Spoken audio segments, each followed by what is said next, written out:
Selamat membaca dan mendengarkan. Jangan lupa subscribe. Bunga di Batu Karang. Jilid 5 bagian 3. Raden Ayu Galiwarit sama sekali tidak menghiraukan, apabila di dalam pertemuan-pertemuan resmi para pangeran, beberapa orang istri pangeran duduk mempercakapkannya. Sambil berbisik-bisik mereka memandanginya dengan sudut mata. Mereka adalah orang-orang yang dengki dan iri hati, berkata Raden Ayu Galiwarit di dalam hatinya. Namun di saat-saat terakhir, Raden Ayu Galiwarit merasa terganggu oleh sikap Dipanala. Sepeninggal Sura, rasa-rasanya Dipanala justru dengan sengaja berbuat banyak hal yang membuatnya berdebat. Setiap kali ia menjadi curiga apabila Dipanala menghadap Pangeran Ranakusuma untuk kepentingan apapun, sehingga setiap kali ia selalu berusaha mengetahui atau mendengar percakapan mereka. Tetapi demikian juga agaknya Pangeran Ranakusuma. Ia tidak pernah membiarkan Dipanala menghadap istrinya untuk kepentingan apapun, sehingga setiap abdi terdekatnya dan pelayan dalam, dipesannya agar mendengar apa saja yang dikatakan oleh Dipanala kepada siapapun juga. Ternyata betapa kebencian memuncak di hati Pangeran Ranakusuma serta Raden Ayu Galiwarit, namun mereka tidak dapat berbuat banyak atas orang itu. Mereka tidak dapat mengusir dan apalagi menghukumnya. Hal itu sama sekali tidak dapat dimengerti oleh Raden Rudira. Baginya Dipanala bagaikan duri di dalam daging. Setiap kali orang itu menghalang-halangi niatnya, ayahanda dan ibundanya tidak dapat mencegahnya. Jika dahulu sebelum Sura meninggalkan istana, Dipanala jarang atau hampir tidak pernah mencampuri persoalan ayahanda dan ibunda, namun kini, Dipanala justru menjadi lebih sering menghadap. Aku harus mengetahui, kenapa setan itu tidak disingkirkan atau dibunuh saja oleh ayahanda Ranakusuma. Kenapa ia masih bebas berkeliaran dan bahkan kadang-kadang dipanggil menghadap oleh ayahanda dan ibunda? Bertanya Raden Rudira di dalam hatinya. Sebenarnya lah bahwa Dipanala memang sering dipanggil baik oleh Pangeran Ranakusuma, maupun oleh Raden Ayu Galiwarit.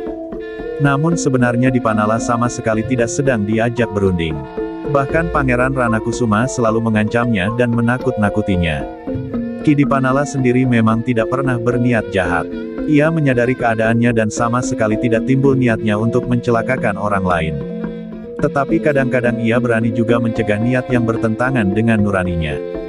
Kau terlalu banyak mencampuri persoalanku Dipanala, berkata Pangeran Ranakusuma kepada Ki Dipanala pada suatu saat. Apa yang sudah hamba lakukan Pangeran? Hamba tidak pernah berbuat apa-apa. Kau sudah membuat anakku membencimu.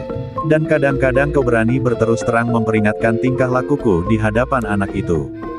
Kau tidak usah mengurusi hubunganku dengan asing, atau hubungan Rudira dengan Juwiring dan petani dari Sukawati itu. Kau harus merasa berterima kasih bahwa kau dapat hidup layak di belakang istana ini. Aku masih tetap memberikan penghasilanmu, meskipun kau sama sekali tidak bermanfaat bagiku. Justru karena hamba masih selalu menerima pemberian tuanku itulah, hamba kadang-kadang ingin juga memberikan sedikit bahan pertimbangan. Juga atas hubungan tuan dengan orang asing itu dan niat Raden Rudira yang tidak ada bedanya untuk mencelakakan kakandanya. Hamba tahu, bahwa Raden Rudira menaruh perasaan cemburu, karena di padepokan itu ada seorang gadis cantik yang bernama Arum. Tetapi sebenarnya lah bahwa tidak ada hubungan apapun antara Raden Juwiring dengan Arum. Kedua orang yang sedang berbicara itu terkejut ketika tiba-tiba saja mereka mendengar suara Raden Ayu Galiwarit, Dipanala. Aku akan memberimu tambahan penghasilan jika kau berjanji tidak akan mengganggu gugat masalah-masalah kami. Masalah kakanda pangeran dalam hubungannya dengan orang asing itu, dan masalah anakku. Bahkan sebaiknya kau membujuk Kiai Danatirta, agar ia mau menyerahkan anaknya kemari.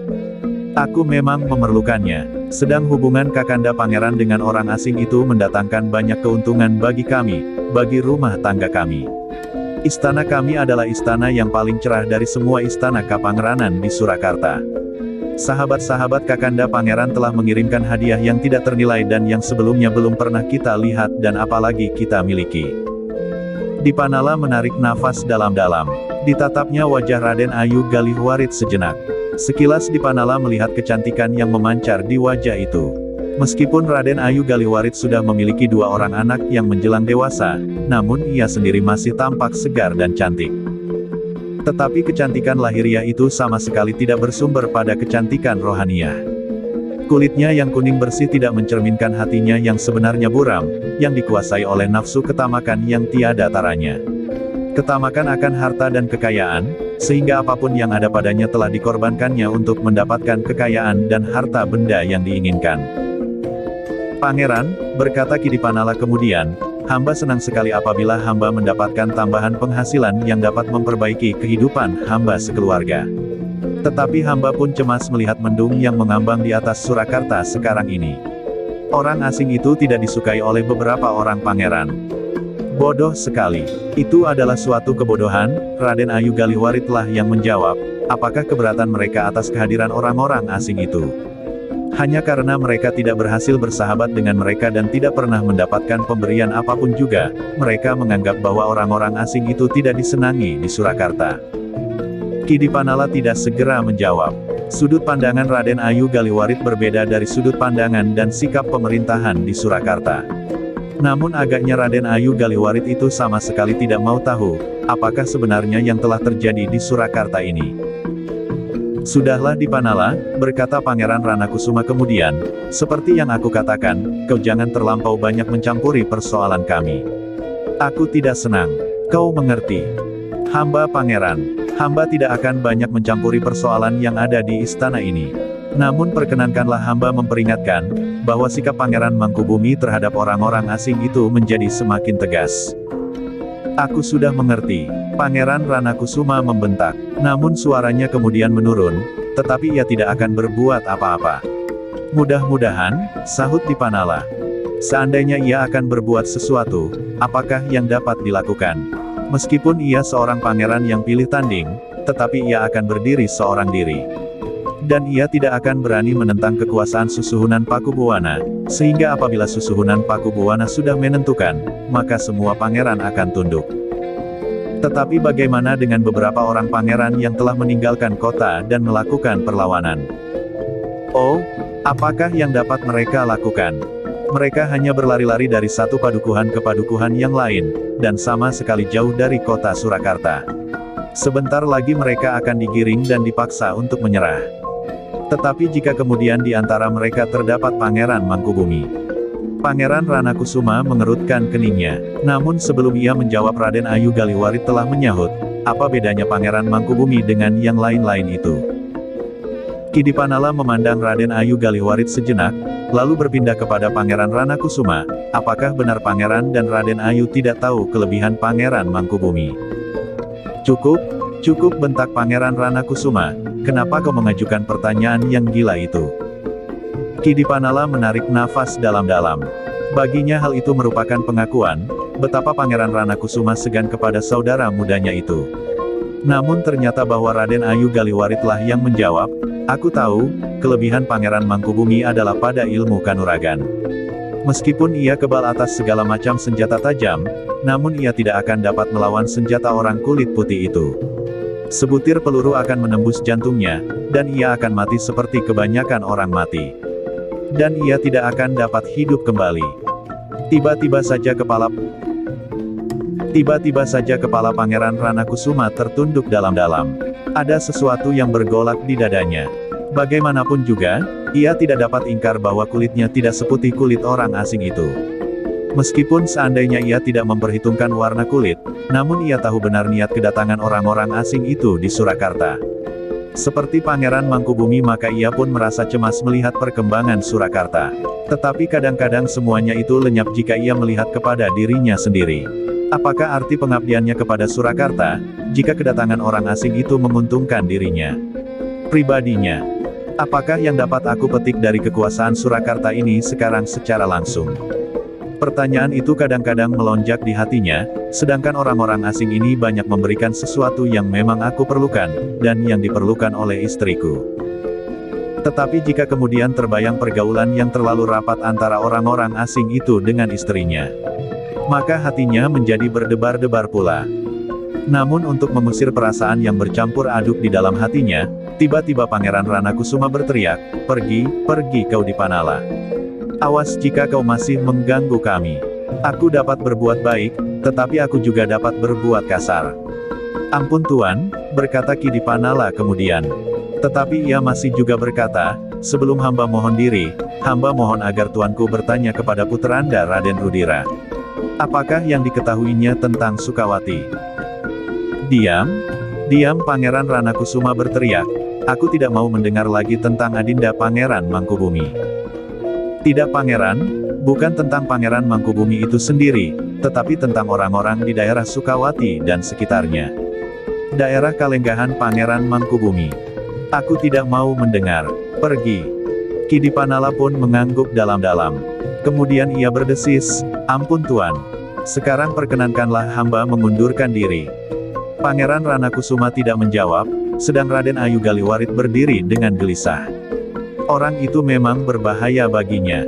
Dan tiba-tiba saja ia mengumpat di dalam hati, kenapa orang itu tidak disambar petir saja kepalanya. Dari lubang pintu yang terbuka Raden Ayu Galiwarit melihat Kidipanala keluar dari serambi belakang. Langkahnya lurus menuju ke pintu butulan di dinding belakang.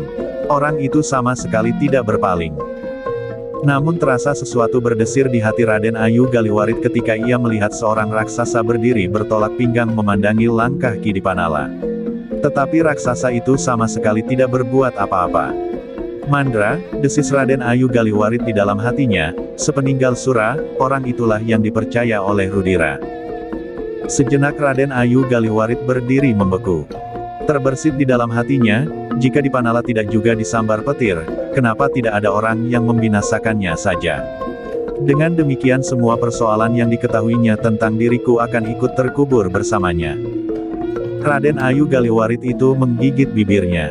Namun pikiran itu tiba-tiba saja melekat di hatinya. Dan ia mempunyai kekuatan untuk melakukannya. Ia mempunyai seorang anak laki-laki yang gagah dan berani bersama beberapa orang pengiringnya. Namun untuk beberapa lamanya, ia masih harus menyimpan pikiran itu sebaik-baiknya sebelum dipertimbangkannya masak-masak. Tetapi dari hari ke hari Dipanala benar-benar merupakan duri di pusat jantungnya. Setiap detak dan setiap tarikan nafas terasa jantungnya menjadi pedih. Kenangan mengenai peristiwa itu benar-benar telah menghantuinya. Jika Dipanala menjadi gila, maka aku pun akan dibuatnya gila pula. Lenyaplah semua rencana dan harapan yang telah tersusun ini, namun kemudian, tetapi jika ia ingin mencelakakan aku, kenapa tidak sekarang, atau saat aku mengusir Juwiring atau karena perbuatan-perbuatanku yang lain. Raden Ayu Galiwarit menarik nafas dalam-dalam. Memang terasa olehnya bahwa sampai saat ini Kidipanala tidak berniat berbuat jahat kepadanya. Namun dalam keadaan yang terpaksa maka orang itu dapat menjadi orang yang paling berbahaya baginya. "Rudira akan dapat menyelesaikannya," berkata Raden Ayu Galiwarit di dalam hati. Bersama Mandra, Dipanala bukan lawan yang berat baginya meskipun Kidipanala pernah menjadi seorang prajurit. Tetapi akan lebih baik apabila Mandra dan Rudira sendiri tidak ikut menangani, agar tidak menambah beban lagi bagiku jika usaha ini gagal. Mereka dapat mencari seseorang yang dapat dipercaya. Atau katakanlah sekelompok kecil orang-orang yang diperhitungkan dapat melakukan tugas itu.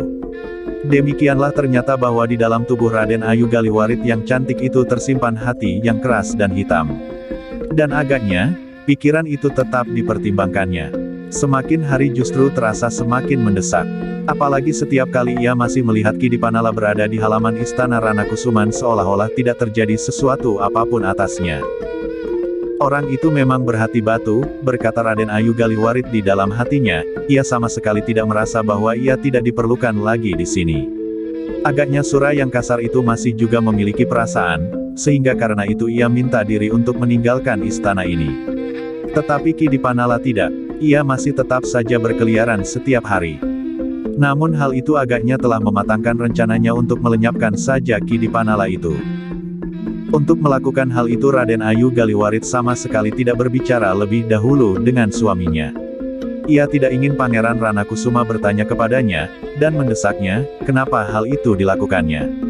Karena itu, maka satu-satunya orang yang dibawanya berbicara adalah anak laki-lakinya, Raden Rudira. Tetapi ternyata bahwa Raden Rudira pun bertanya kepada ibunya, kenapa orang itu harus dilenyapkan ibu? Ia sangat berbahaya bagi kita Rudira. Ya, tetapi kenapa? Aku sudah lama merasakan bisa ludahnya. Seakan-akan ayahanda tidak dapat ingkar akan kata-katanya. Raden Ayu Galiwarit menarik nafas dalam-dalam. Lalu katanya, aku tidak tahu Rudira. Mungkin ada rahasia yang tersimpan antara ayahandamu dan Ki Dipanala. Tetapi yang pasti, kehadirannya sangat merugikan aku dan terutama kau. Jika orang itu dilenyapkan, maka banyak hal yang dapat kau kerjakan tanpa gangguan. Sebab sebenarnya lah jika ayahanda berkeberatan tentang apapun juga, asalnya dari mulut Dipanala itu pula. Rudira mengangguk-anggukkan kepalanya. Gumamnya, aku dapat membunuhnya bersama Mandra. Raden Ayu Galihwarit memandanginya sejenak.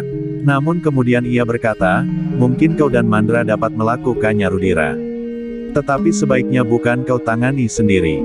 Semula aku juga ragu-ragu. Apakah kau sendiri bersama Mandra atau orang lain? Tetapi jika gagal karena sesuatu sebab, maka kau tidak akan dapat ingkar lagi bahwa kau sudah berusaha membunuhnya. Tetapi jika orang lain ibunda, jawab Rudira, persoalannya hampir sama saja. Jika ia tertangkap, maka ia akan bercerita tentang kita, bahwa kitalah yang telah menyuruhnya membunuh Ki Dipanala. Amat-amati dari kejauhan. Jika ia gagal, kau dapat menyelesaikannya. Bukankah kau pandai berburu? Maksud ibu, aku harus membunuh Dipanala dengan panah. Jika mungkin. Jika tidak, maka orang-orang yang harus membunuh Dipanala itulah yang harus kau bunuh. Raden Rudira mengangguk-angguk. Telah sadar, bahwa dengan demikian mereka akan menghilangkan jejak. Karena itu, sambil mengangguk-angguk ia berkata, aku mengerti ibu, tetapi apakah ayahanda sudah mengetahui rencana ini? Aku tidak usah mohon kepada ayahandamu. Sebenarnya ayahandamu juga berniat demikian. Tetapi karena ada semacam hubungan yang sudah terlampau lama terjalin, maka ayahandamu tidak akan sampai hati melakukannya. Namun jika Dipanala itu masih saja berada di istana ini, ia akan menjadi iblis yang paling jahat. Raden Rudira masih mengangguk-angguk. Katanya kemudian, jadi, aku harus mencari orang yang mampu melakukannya dan dapat dipercaya. Ya. Raden Rudira menarik nafas dalam-dalam. Sejenak kemudian ia berkata, aku akan berbicara dengan Mandra. Mungkin ia dapat menemukan orangnya. Tentu tidak hanya seorang Ki Dipanala adalah bekas seorang prajurit. Tentu ia memiliki kemampuan untuk berkelahi. Mungkin Mandra harus menyiapkan 3 atau 4 orang yang yakin akan dapat membunuh Dipanala itu. Raden Ayu Galihwarit mengangguk-angguk. Katanya kemudian, kita sudah mulai. Kita tidak boleh berhenti sampai di tengah. Jika Dipanala sudah tersingkir, akan datang giliran Juwiring sehingga ia tidak akan dapat lagi menuntut hak atas warisan ayahandamu. Tetapi selama Dipanala masih ada, semuanya itu pasti akan dihalanginya. Rudira mengangguk-angguk. Katanya, baiklah ibu, serahkan semuanya kepadaku. Aku dan Mandra akan menyelesaikan sebaik-baiknya, meskipun barangkali aku memerlukan uang yang cukup untuk mengupah orang-orang yang akan melakukan pembunuhan itu. Jangan cemas, sahut ibunya, aku akan menyediakan uang berapa saja yang kau perlukan. Rudira termenung sejenak. Kemudian ia pun minta diri kepada ibunya untuk menemui Mandra. Kau harus secepatnya mengatakan kepadaku jika kau sudah mendapatkan orang itu, pesan ibunya. Baik ibu, aku akan segera memberitahukan. Demikianlah Rudira pergi menemui Mandra tanpa orang lain yang mendengar percakapan mereka. Meskipun sebenarnya bagi Rudira, Mandra yang sekarang ini masih belum sebaik Sura sebelum ia berkhianat, namun agaknya orang ini pun cukup memadai juga. Kenapa bukan aku sendiri? Bertanya Mandra. Kau sudah cukup dikenal, bahwa kau adalah pengiringku. Aku juga sudah minta kepada ibunda, karena bukan aku dan kau. Tetapi ibunda ragu-ragu. Dan ibunda memutuskan untuk mengambil orang lain, tetapi di bawah pengawasan kita, lalu diceritakannya apa yang harus dilakukan seandainya usaha itu mengalami kegagalan. Tidak mungkin gagal, berkata Mandra. Meskipun Dipanala seorang bekas prajurit tetapi ia menjadi semakin tua. Kemampuannya tidak lagi berkembang, justru menurun karena ia tidak berusaha mematangkan pelepasan tenaga cadangan. Tetapi bagaimanapun juga ia cukup berbahaya. Baiklah, aku akan mencari 3 atau 4 orang yang sama sekali belum dikenal. Ya, kita akan mengatur segala sesuatunya. Ayahanda atau ibunda akan menyuruh Ki Dipanala pergi ke Jati Aking untuk menyampaikan sesuatu kepada Kang Mas Juwiring. Pada saat itulah, Ki Dipanala harus dibinasakan. Mandra mengangguk-angguk. Kau harus menyiapkan orang itu di Bulak Jatisari. Lebih baik jika kau beri pakaian kepada mereka seperti petani dari Sukawati itu. Jika mungkin seseorang melihat meskipun dari kejauhan, maka ia akan dapat mengatakannya. Lebih baik kita lakukan di malam hari. Tentu, tetapi ada kalanya di malam hari orang pergi ke sawah melihat air. Mandra mengangguk-angguk pula. Katanya, baik, aku akan melakukan dengan cermat. Tetapi tentu dengan kerjasama yang baik dengan Ibunda Raden Rudira supaya waktu yang ditentukan itu tidak meleset. Tentu, pada saatnya kita akan menyusun rencana sebaik-baiknya. Dengan demikian, maka di luar pengetahuan Pangeran Ranakusuma, Raden Ayu Galiwarit dan anak laki-lakinya sedang menyusun rencana untuk membunuh Dipanala, orang yang dianggap paling berbahaya baginya. Akhirnya Mandra dan Rudira menemukan juga orang yang dapat dipercayanya untuk melakukan tugas itu. Mereka adalah kawan-kawan Mandra yang hidup dalam dunia yang gelap, sebagai orang yang mendapatkan nafkahnya dengan cara yang dikutuk oleh sesama. Tetapi kau harus berhasil, berkata Mandra kepada mereka. Salah seorang dari mereka tertawa. Katanya, pekerjaan itu sama sekali bukan pekerjaan yang sulit bagi kami. Membunuh Dipanala apakah sukarnya? Jangan berkata begitu, sahut Mandra, kadang-kadang ada masalah lain yang berada di luar perhitungan. Jangan cemas, pokoknya kami akan membunuhnya, dan kami harus mendapat upah seperti yang kami minta. Aku sudah menyanggupi, tetapi jika gagal, kalian harus melarikan diri. Jangan sampai ada di antara kalian yang tertangkap hidup dan mengatakan, bahwa akulah yang menyuruh kalian melakukan pembunuhan itu. Kami bukan anak-anak lagi. Kenapa kalian harus mengatakan pesan itu? Jangan sombong. Kelemahanmu justru karena kau terlampau sombong. Aku tahu, bahwa kau memiliki kemampuan.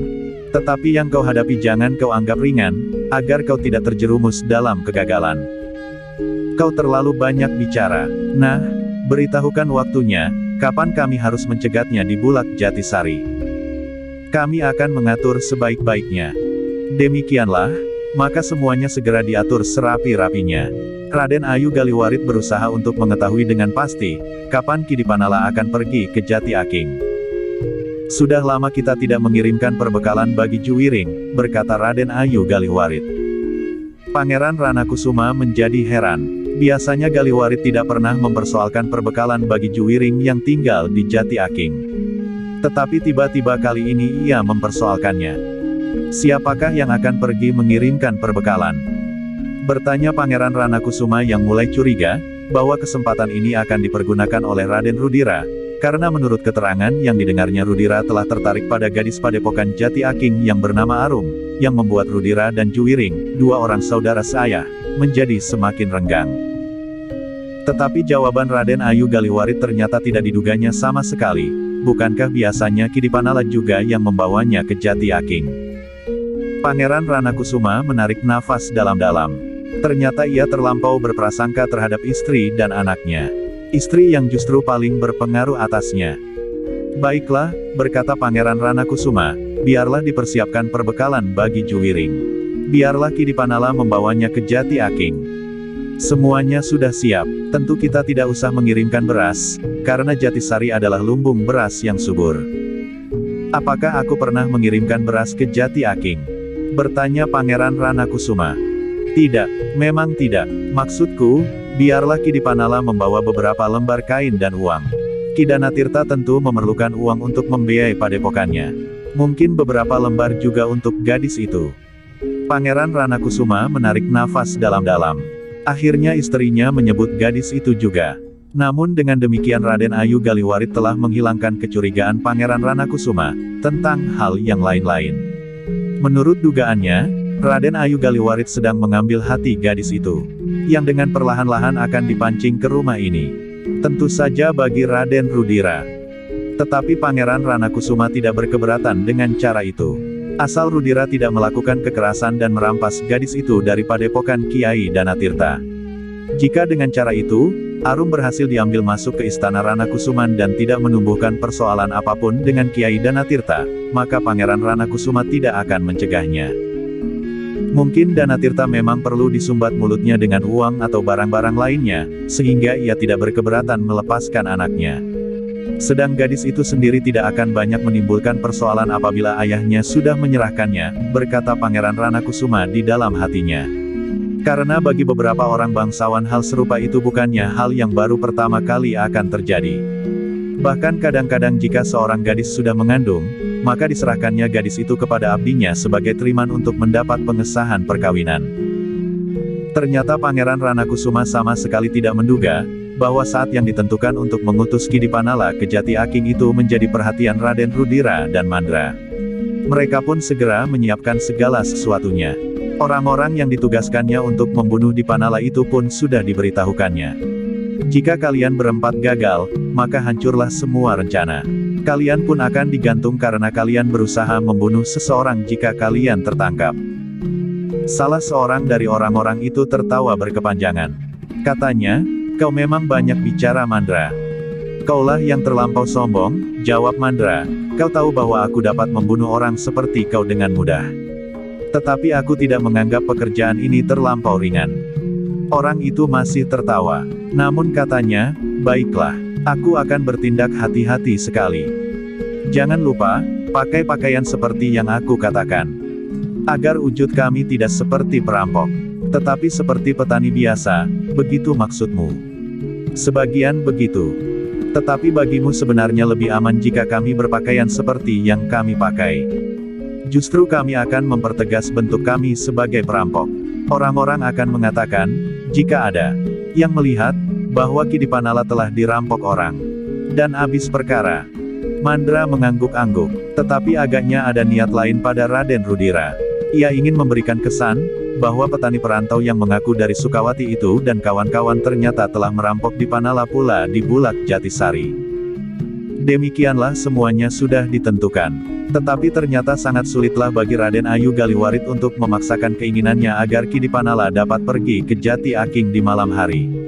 Yang dapat diusahakan hanyalah memperlambat persiapan agar Dipanala berangkat di sore hari. "Tunggulah sebentar," berkata Raden Ayu Galiwarit ketika Dipanala mohon diri kepada Pangeran Ranakusuma untuk berangkat ke Jati Aking. "Aku masih mempunyai selembar kain lurik yang halus untuk anak Danatirta itu. Pemberian Pangeran Ranakusuma sudah terlampau banyak kali ini Raden Ayu," berkata Kidipanala. "Aku sudah menyediakannya, dan aku ingin memberikan kepadanya." Kidipanala tidak dapat menolak lagi. Ia pun terpaksa menunggu beberapa saat ketika Raden Ayu Galiwarit masih berpura-pura mencarinya. "Aku sudah menyediakannya. Aku simpan kain itu baik-baik. Tetapi karena itu aku justru lupa, di mana aku menyimpannya." Kidipanala hanya dapat menarik nafas dalam-dalam, sedang Pangeran Ranakusuma pun tidak dapat berbuat apa-apa. Ia tahu, bahwa istrinya akan menjadi sangat kecewa jika kain yang sudah lama disediakan itu tidak dapat dibawa serta. Meskipun demikian ketika Raden Ayu Galiwarit terlalu lama belum juga dapat menemukannya, Pangeran Ranakusuma berkata, "Biarlah lain kali Dipanala membawanya. Ia masih akan pergi lagi ke Jati Aking." Tidak untuk lain kali. Tetapi aku ingin kain itu segera sampai ke tangan gadis itu." Ketika kain yang dicari itu ketemu, maka matahari sudah mulai condong ke barat. Sejenak Raden Ayu Galiwarit memberikan beberapa pesan agar disampaikan kepada Kiai Danatirta. "Katakan kepadanya," berkata Raden Ayu Galiwarit, "aku sama sekali tidak mempunyai maksud apa-apa. Persoalannya lepas sama sekali dengan persoalan yang pernah timbul karena tingkah Rudira. Aku benar-benar ingin memberikan sesuatu tanpa pamrih apapun juga." "Baik Raden Ayu, biarlah hamba sampaikan kepada Kiai Danatirta dan kepada anak gadis itu sendiri. Dan pesanku kepada Juwiring," berkata Raden Ayu Galiwarit, "ia berada di Padepokan Jati Aking untuk mempelajari ilmu kajiwan dan kesusastraan. Jangan terlampau banyak membuang waktunya untuk belajar bertani. Itu tidak penting baginya kelak. Jika ternyata kita melihat hasil yang baik, maka pada saatnya Juwiring kembali ke istana ini, Rudiralah yang akan mempelajari ilmu yang serupa." Kidipanala dan Pangeran Ranakusuma mengerutkan keningnya. Sejenak mereka saling berpandangan, seakan-akan mereka mendapat kesan yang sama, bahwa sebenarnya Raden Ayu Galiwarit memang ingin memisahkan Juwiring dari Arum dan memberikan kesempatan kepada Raden Rudira, meskipun cara yang dipakainya adalah cara yang tampaknya wajar sekali, bahkan terlalu baik terhadap anak tirinya. Demikianlah mereka berbicara beberapa saat lamanya. Kemudian Kidipanala pun minta diri kepada kedua suami istri itu. Hamba akan sampai di Jati Aking senja hari pangeran, berkata Dipanala. Kau akan bermalam? Ya, hamba memang sering bermalam di padepokan itu, baiklah. Tetapi, masih ada satu yang terlupa, berkata Raden Ayu Galiwarit, aku masih mempunyai sesuatu buat anak-anakmu. Oh, terima kasih. Hamba akan langsung berangkat ke Jati Aking. Besok jika hamba kembali, hamba akan menghadap lagi. Ah, kau, jangan terlalu malas. Bukankah kau dapat melintas halaman belakang dan lewat pintu butulan sejenak menyerahkannya kepada anak-anakmu? Kidipanala menarik nafas dalam-dalam. Tetapi ia pun mengangguk sambil menjawab, hamba mengucapkan beribu terima kasih. Maka dengan demikian sebelum berangkat Kidipanala masih harus pulang sejenak, untuk menyerahkan sebuah bungkusan kecil kepada anak-anaknya. Oh, jadi ayah belum berangkat? Bertanya anaknya yang kebetulan ada di halaman. Segera akan berangkat, simpanlah. Apakah ini ayah? Nanti kau akan tahu, ayah akan segera berangkat. Apakah aku boleh membukanya?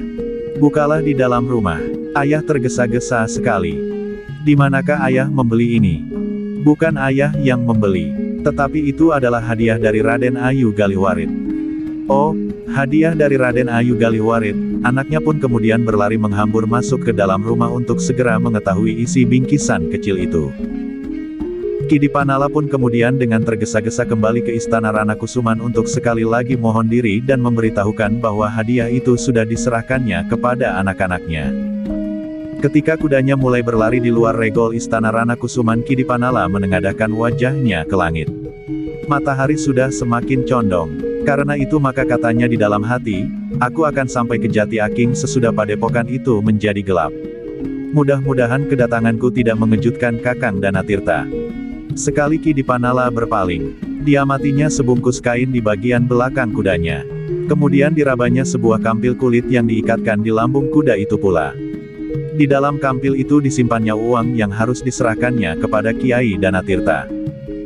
Banyak sekali yang harus aku bawa kali ini, berkata Kidipanala di dalam hati. Sebenarnya ia merasa heran, kenapa tiba-tiba saja Raden Ayu Galiwarit menjadi begitu baik terhadapnya. Masih terasa tali-tali yang mengikatnya pada sebatang pohon sawo ketika Raden Rudira menjadi sangat marah kepadanya. Hampir saja ia menjadi pengewan-ewan. Dan sekarang, tiba-tiba anak-anaknya pun telah menerima hadiah dari Raden Ayu yang garang itu. Tetapi Kidipanala sama sekali tidak mengerti bahwa jumlah barang-barang dan uang yang dibawanya adalah jumlah yang dijanjikan oleh Raden Rudira kepada keempat kawan-kawan Mandra. Jika mereka dapat membunuh Dipanala maka apa yang dibawanya dapat diambilnya. Uang dan barang-barang yang sebelumnya sudah disetujui jumlahnya. Bagi Kidipanala, Raden Ayu Sontrang itu sedang berusaha untuk membujuk secara halus, agar Arum akhirnya dapat juga diambil ke istana bagi Raden Rudira. Tidak lebih dari dugaan itu. Meskipun dugaan itu sudah cukup membuatnya berkeluh kesah. Apakah yang dapat aku katakan kepada Kakang Danatirta jika ia pun menaruh curiga pula? Kidipanala bertanya kepada diri sendiri. Tetapi Kidipanala pun kemudian menggelengkan kepalanya. Dipacunya kudanya semakin cepat. Seleret teringat pula olehnya bulak jati sari yang panjang itu. Jika ada seseorang yang mengetahui aku membawa barang-barang dan uang, ada juga bahayanya bulak panjang di jati sari itu, katanya di dalam hati. Tetapi bagi Kidipanala, hal itu tidak begitu dihiraukannya meskipun sekali-sekali ia menyentuh hulu keris yang diselipkan di lambungnya. Demikianlah kuda itu berpacu semakin lama seakan-akan menjadi semakin cepat. Apalagi ketika Kidipanala sudah meninggalkan pintu gerbang kota. Kudanya berlari seperti anak panah yang lepas dari busurnya. Di perjalanan Kidipanala seakan-akan tidak berhenti sama sekali untuk beristirahat. Hanya jika kudanya terasa terlalu lelah berlari, maka dikuranginya kecepatannya sedikit, dan sekali diberinya kesempatan kudanya minum beberapa teguk air jernih dari parit di pinggir jalan yang dilaluinya.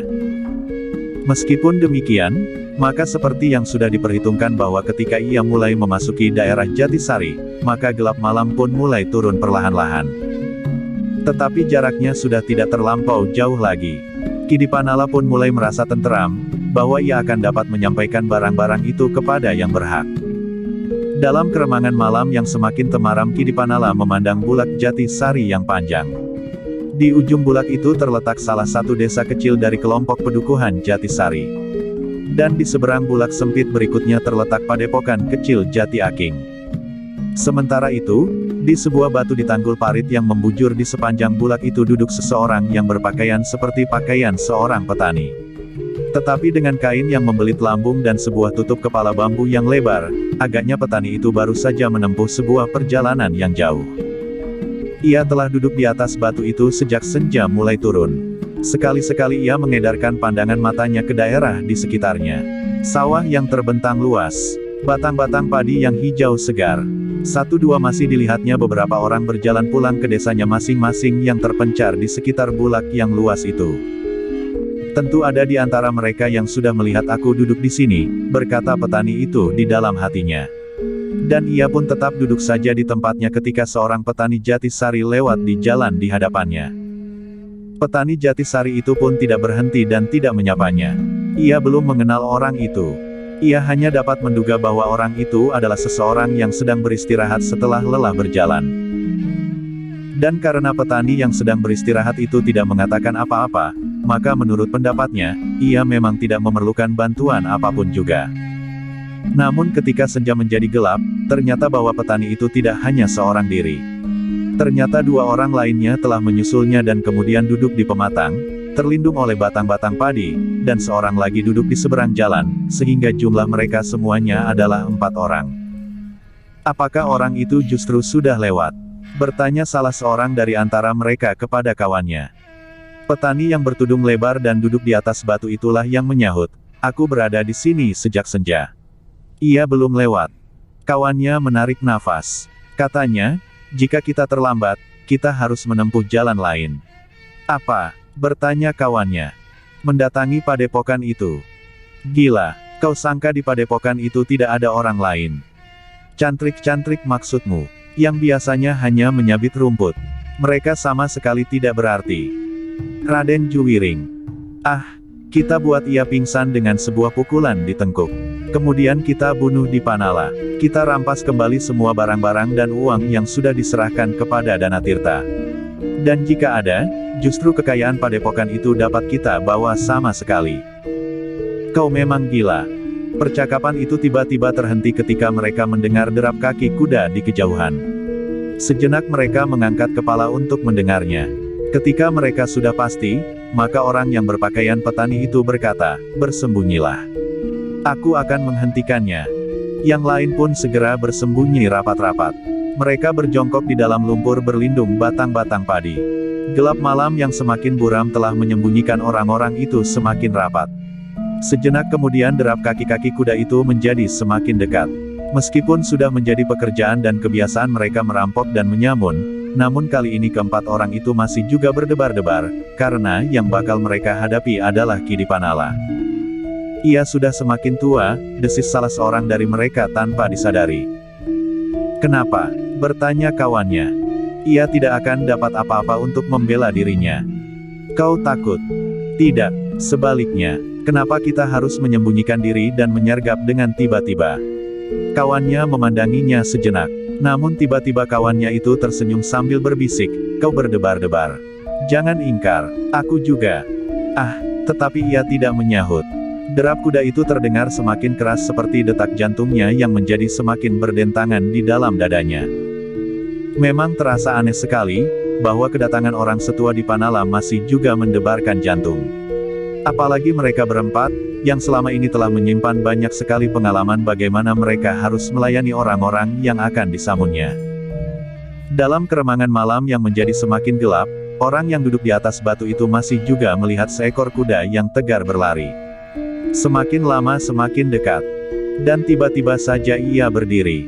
Dilepaskan tudungnya yang lebar serta dilambaikannya sebagai suatu isyarat. Bukan saja kuda yang berlari itulah yang agak terkejut karenanya, tetapi Dipanala juga terkejut karena tiba-tiba saja orang yang semula duduk diam itu meloncat ke tengah-tengah jalan yang dilaluinya. Dengan serta-merta Ki Dipanala menarik kekang kudanya, sehingga kuda itu berdiri tegak sambil meringkik. Tetapi sesaat kemudian kuda itu sudah dapat dikuasainya dan menjadi tenang kembali. "Kisanak," berkata orang yang berpakaian petani dengan tudung yang besar itu, "apakah Kisanak akan pergi ke Jati Aking?" Ki Dipanala menjadi ragu-ragu sejenak. Lalu ia pun bertanya, siapakah kau? Aku petani dari Sukawati. Hei, Ki Dipanala menjadi ragu-ragu. Dicobanya mengamati wajah orang itu. Ia belum pernah mengenal orang yang berdiri di tengah jalan itu. Meskipun wajahnya yang samar di bawah bayangan kegelapan, namun Ki Dipanala pasti bahwa ia belum pernah melihat orang itu. Namun nama petani dari Sukawati seperti yang pernah didengarnya membuat hatinya menjadi berdebar-debar. Nama itu menurut pendengarannya mempunyai arti yang tersendiri. Sebagai bekas seorang prajurit, Ki Dipanala mempunyai naluri yang tajam dalam menghadapi persoalan-persoalan yang meragukannya. Karena itu, sebelum ia berbuat sesuatu, maka ia pun memandang ke sekitarnya tanpa disengajanya. Hei, kenapa kau tidak turun dari kuda? Berkata orang yang berdiri di tengah-tengah jalan itu. Apakah maksudmu menghentikan aku? Bertanya Ki Dipanala. Turunlah. Kita akan berbicara. Aku mempunyai beberapa pesan yang harus kau sampaikan kepada Juwiring. Ki Dipanala menjadi semakin ragu-ragu. Sejenak ia seakan-akan membeku di atas punggung kudanya. Turunlah. Hampir saja Ki Dipanala meloncat turun, jika tangannya tidak menyentuh kampil uang yang diikat di lambung kuda itu, serta beberapa macam barang yang harus diberikannya kepada Juwiring, Kiai Danatirta dan Arum. Turunlah. Katakanlah pesan itu, berkata Ki Dipanala kemudian, aku akan segera melanjutkan perjalanan. Turunlah. Kau harus berbuat sopan terhadapku. Siapa kau sebenarnya? Petani dari Sukawati.